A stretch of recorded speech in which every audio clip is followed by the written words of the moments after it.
Hey guys, welcome to my YouTube channel truly knowledge. आज के video में बात करेंगे डायमेंशन फॉर्मूला के बारे में, जो क्लास 11th में है। कैसे निकालते हैं बेसिक ट्रिक इसका। तो चलिए इस वीडियो को लेट ना करते हुए स्टार्ट करते हैं। सबसे पहले ये एक टेबल है, इस टेबल को आप याद कर लेंगे तो ज्यादा बेटर रहेगा। जैसे कि फंडामेंटल, उसमें तो आपको फॉर्मूला भी याद रखना पड़ता है, तो ये डायरेक्ट भी बन सकता है, लेकिन फॉर्मूला याद, बेसिक जो ट्रिक है वो मैं बताने वाली हूँ। जैसे कि ये फंडामेंटल जो भी होता है, जैसे कि मास, लेंथ, टाइम, ये सब होता है, तो ये सब का तो डायरेक्ट हो सकता है, जैसे कि याद कर सकते हैं। जैसे कि फंडामेंटल का जैसे मास मीन्स द्रव्यमान, जो हिंदी मीडियम में है उसके लिए भी प्रॉब्लम ना हो, इसके लिए मैंने हिंदी लिखा है। जैसे मास मीन द्रव्यमान को हम लोग किस में नापते हैं, एसआई यूनिट क्या है उसका, तो किलोग्राम है। किलोग्राम को शॉर्टकट में कैसे लिखते हैं, तो के और जी लिखते हैं। तो उसका डायमेंशन यूनिट क्या है, कैपिटल एम है। डायमेंशन यूनिट हमेशा कैपिटल लेटर में ही होता है, ये ध्यान रखिएगा। इसी प्रकार से आपका लेंथ है, लेंथ लंबाई जिसको मीटर में नापते हैं, सिंबल छोटी एम होता है, और डायमेंशन यूनिट क्या होता है, कैपिटल एल होता है। उसी प्रकार से टाइम का डायमेंशन सिंबल क्या होता है, कैपिटल टी होता है। टेम्परेचर का केल्विन भी होता है और थीटा भी होता है। इलेक्ट्रिक करंट का क्या होता है, कैपिटल ए एम्पियर ही होता है। लुमिनियस इंटेंसिटी का क्या होता है, कैंडेला सीडी ही होता है। अमाउंट ऑफ सब्सटेंस मतलब पदार्थ की मात्रा का क्या होता है, मोल। इतना सा आपको याद करना पड़ेगा। जैसे कि मास का एम, लेंथ का एल, टाइम का टी, ये ज्यादा हार्ड भी नहीं है, आपको याद करना पड़ेगा इसके लिए। चलिए आगे बताते हैं कि इसके आपको जब इसको बनाएंगे डायमेंशन फॉर्मूला, तो आपको थोड़ा बहुत फॉर्मूला याद रखना पड़ेगा। तो जैसे मान लीजिए किसी फॉर्मूला का हम बना रहे हैं, जैसे कि मान लेते हैं हम वेलोसिटी का बना रहे हैं, ठीक है। वेलोसिटी का फॉर्मूला हमें मालूम होना चाहिए, डिस्प्लेसमेंट अपॉन टाइम होता है। हिंदी में क्या बोलते हैं, डिस्प्लेसमेंट, वेलोसिटी को वेग बराबर विस्थापन बटे समय। एक्सलेशन त्वरण, एक्सलेशन बराबर वेलोसिटी बटे टाइम होता है। त्वरण को क्या बोलते हैं, विस्थापन बटे समय। फोर्स मास इंटू एक्सेलरेशन, जिसको बल बराबर क्या हो जाएगा, द्रव्यमान गुना त्वरण होता है। वर्क फोर्स इंटू डिस्प्लेसमेंट होगा, कार्य बराबर बल गुना विस्थापन। ये तो हो गया बेसिक आपका फॉर्मूला। आप बनाते कैसे हो उसको जानेंगे, तो चलिए बनाते हैं। मान लीजिए आप पहले छोटा लेते हैं, ठीक है। मान लीजिए जैसे कि हमें एरिया का, ये आपको याद करना पड़ेगा, आप चाहे तो स्क्रीनशॉट भी ले सकते हैं, ठीक है। मान लीजिए हमें एरिया का बनाना है। एक नंबर में हम लोग एरिया का बनाते हैं, जिसको हम लोग क्या बोलते हैं, जिसे नापते हैं ना किसी को, लंबाई गुना चौड़ाई।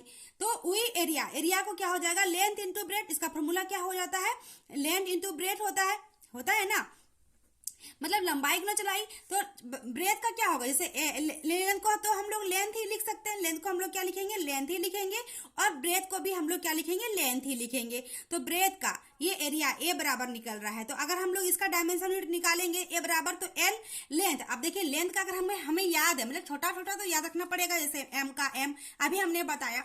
तो यहाँ पे उसी प्रकार से लेंथ मतलब लंबाई का क्या होता है, कैपिटल एल होता है, तो कैपिटल एल लिखेंगे। फिर गुना है तो गुना देंगे, फिर ई में तो ब्रेथ किस में कन्वर्ट हो गया, एल में, तो इसको भी क्या लिखेंगे, एल लिखेंगे। तो एल इंटू ए, एल मतलब 2 एल, तो मतलब एल स्क्वायर हो गया। और जब भी हम लोग डायमेंशन यूनिट लिखते हैं तो एम एल टी के फॉर्म में लिखते हैं। तो इसको हम लोग कैसे लिख सकते हैं, फाइनली क्या हो जाएगा हमारा, एम एल टी, लेकिन एल पे पावर कितना है, 2, लेकिन ये सब का पावर अभी कितना हो जाएगा, अगर हम यहाँ पे 0 पावर नहीं देंगे तो इसका वैल्यू कितना हो जाएगा, एम का पावर 1 और टी का पावर 1। तो अगर हम यहाँ तक आंसर छोड़ देते हैं तो ये रॉन्ग हो जाएगा, ठीक है, ये क्या हो जाएगा, रॉन्ग हो जाएगा। तो हमें क्या करना पड़ेगा, क्योंकि जब हम लोग एरिया का फॉर्मूला निकाले तो एम और टी निकला क्या, नहीं निकला।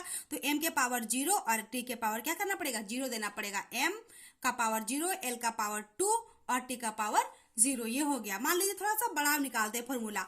मान लीजिए हम लोग बड़ा फॉर्मूला निकालते हैं, मान लीजिए फोर्स का अभी हमने पढ़ा। फोर्स बराबर क्या होता है, मास इंटू एक्सेलरेशन होता है। चलिए फोर्स का हम लोग निकाल लेते हैं। तो चलिए फोर्स का निकालेंगे। फोर्स मतलब बल बराबर क्या होता है, mass into acceleration, mass into M into A बराबर एम, मतलब द्रव्यमान गुना त्वरण होता है। द्रव्यमान को तो हम लोग डायरेक्ट लिख सकते हैं। द्रव्यमान देखिए, मास एम को क्या लिख सकते हैं, द्रव्यमान को डायरेक्ट हम लोग क्या लिख सकते हैं, कैपिटल एम लिख सकते हैं। तो यहाँ पे कैपिटल एम तो एम लिख सकते हैं, लेकिन ए मतलब क्या, एक्सेलरेशन। ए का मतलब क्या है, एक्सेलरेशन है। तो ए का तो अभी हम लोग नहीं निकाले हैं, तो एक्सेलरेशन बराबर में फॉर्मूला होता है।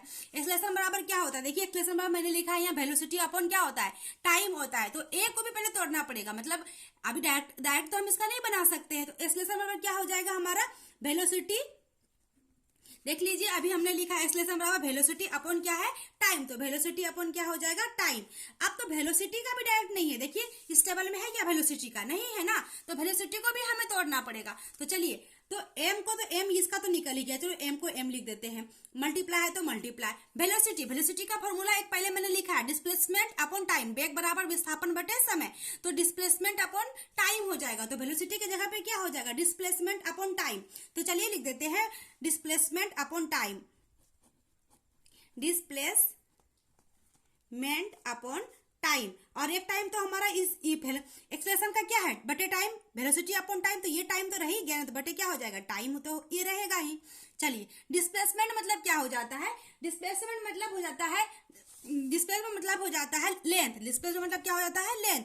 तो चलिए एम इसको बनाते हैं, अगर डिस्प्लेसमेंट का क्या मानेंगे हम लोग, एल मानेंगे, तो इसके जगह पे क्या लिखेंगे, एल बटे कितना हो जाएगा, टी। टी को क्या माने हम, टाइम को बड़ी टी, सब तो बड़ी में लिखते हैं ना, बड़ी टी, और फिर अपॉन टाइम, तो फिर से टी हो जाएगा। तो चलिए इसको फाइनल आंसर करते हैं, तो क्या हो जाएगा, एम इंटू एल, और 2 टी ऊपर जाएगा तो क्या हो जाएगा, टी, एक टी और एक टी दोनों जाएगा तो क्या हो जाएगा, -2 हो जाएगा। तो फाइनल आंसर क्या हो जाएगा हमारा इसका, इसको ब्रैकेट में लिखना पड़ेगा, मल्टीप्लाई का साइन हटाते, एम एल टी, अब पावर कितना हो जाएगा, -2। ये हमारा फाइनल आंसर हो गया, ठीक है, फोर्स का। इसी प्रकार से मान लीजिए थोड़ा बहुत अगर याद रखेंगे, मतलब 3-4, ज्यादा नहीं बोल रहे हैं, ये टेबल तो ज्यादा हार्ड भी नहीं है, एम का एम, एल का एल, टी का बड़ी टी, टेम्परेचर का केल्विन होता है, तो ये इजी बन जाएगा, डायरेक्ट लिख सकते हैं। लेकिन अगर थोड़ा बहुत और अगर याद कर लें, मतलब 3, ज्यादा नहीं बोल रहे हैं, जैसे कि एक्सेलरेशन का हमने क्या निकाला, एक्सेलरेशन का भी हम लोग तो डायरेक्ट फोर्स का निकाला,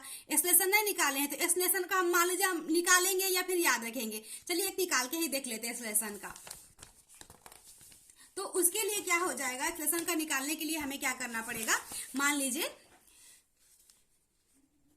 एक्सेलरेशन का फॉर्मूला क्या होता है, अभी हमने एक्सेलरेशन का फॉर्मूला क्या लिखा, वेलोसिटी अपॉन टाइम होता है। तो चलिए वेलोसिटी अपॉन क्या हो जाएगा, टाइम, और वेलोसिटी बराबर, तो फिर अभी हमने पढ़ा वेलोसिटी बराबर क्या होता है, डिस्प्लेसमेंट अपॉन टाइम होता है। तो डिस्प्लेसमेंट बाय टाइम हो जाएगा, क्या हो जाएगा, डिस्प्लेसमेंट अपॉन टाइम बटे टाइम हो जाएगा। तो चलिए डिस्प्लेसमेंट का मतलब क्या हो गया, लेंथ होता है, मतलब एल हो गया, और 2 टी ऊपर जाएगा तो -2। तो हम लोग इसे नहीं छोड़ सकते हैं, आगे में क्या लगा देंगे, एम। एम अगर लिख दिए तब तो रॉन्ग हो जाएगा, एम के पावर कितना लिखेंगे, 0, एम का पावर कितना लिखेंगे, 0, और इसको क्या करेंगे, क्लोज कर देंगे ब्रैकेट। तो ये हो गया आपका एक्सेलरेशन का, एल टी -2 डायरेक्ट याद रखेंगे। मान लीजिए अगर आपको फॉर्मूला याद रहता, 3-4 अगर हमें याद रहेगा, मान लीजिए ये आप एक ट्रिक है कि ये 3 फॉर्मूला अगर आप याद कर लेंगे, जैसे कि कौन सा फॉर्मूला, वेलोसिटी का,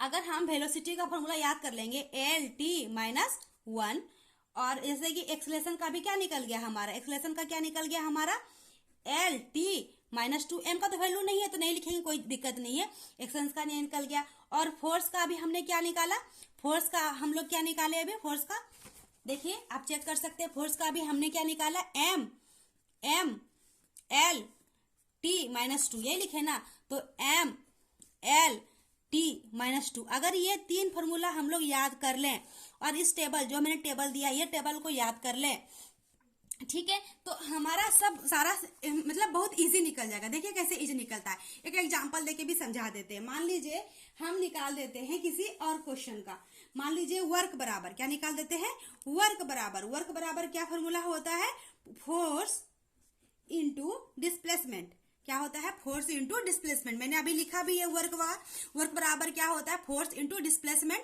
कार्य बराबर बल गुना विस्थापन। तो अगर हमने ये फोर्स का फॉर्मूला भी हमें वापस करना पड़ेगा, फोर्स का भी हमने निकाला ना, मतलब क्या कहने का मतलब है, फोर्स का तो अभी हमने निकाला, क्या निकाले फोर्स का, देख लीजिए आप, अभी हमने निकाला क्या, एम एल टी -2 निकाले। अगर हम फिर से हमें करना पड़ेगा एम इंटू एक्सेलरेशन, एम का velocity by time, displacement by time, फिर हम निकालना पड़ेगा।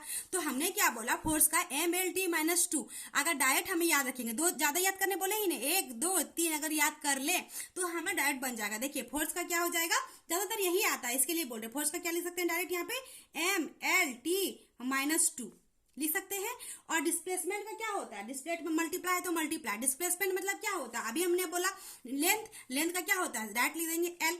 तो चलिए इसको सॉल्व कर देते हैं, अभी क्या हो जाएगा, एम एल टी -2 और एल के ऊपर कितना, एक पावर कितना पावर हो गया, 2 पावर। तो ये हो गया हमारा क्या, वर्क का।